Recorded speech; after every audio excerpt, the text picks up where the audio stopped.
वडिलाची सेवा केली म्हणून देवाला तिथे यावं लागलं.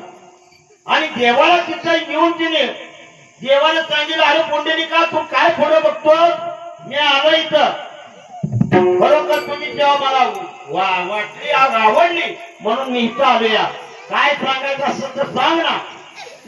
पुंडलिकानं सांगितलं, देवा मी ओळखले, तुम्ही मागा आला ही गोष्ट खरे, पण एका मांडीवर आईचं मुंडक आहे, दुसऱ्या मांडीवर बापाचं मुंडक आहे, त्यांना लागले झोपा आणि त्यांच्या जर मुंडकं उचलून जर खाली ठेवायचं म्हणलं तर मला पाप लागल, त्या पापाचं मला पाप फेडा लागल.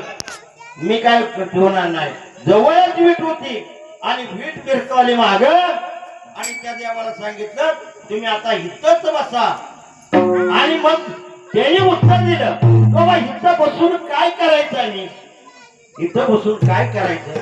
त्यांनी सांगितलं, तुम्ही संत निर्माण करायचं आणि त्या संताकडून जे असल कार्य ते करून घ्यायचं. येडे बागडे आंधळे पांगळे जे काय असे आहेत त्यांना त्यांच्या पुढे काम करून घ्यायचं असं त्या ठिकाणी सांगितलं आणि देवानं कबूल केलं.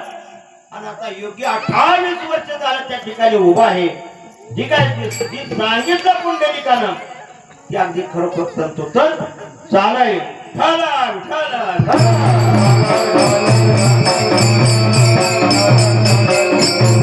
बघा आपण या ठिकाणी ज्ञानेश्वर महाराज आपण घेतो. ज्ञानेश्वर महाराजांनी काय सांगितलं, ज्ञानेश्वर महाराजांनी काय सांगितलं, ज्ञानेश्वर महाराजांनी सांगितलं काय की बाबा स्वतः आपल्या भावाला गुरु करून घे. आपल्या भावाला गुरु कर. कोण भाव, कोण गुरु आणि शिष्य कोण. ज्ञानेश्वर महाराज शिष्य आणि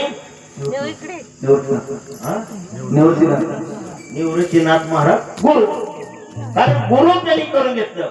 त्यांना माहित होतं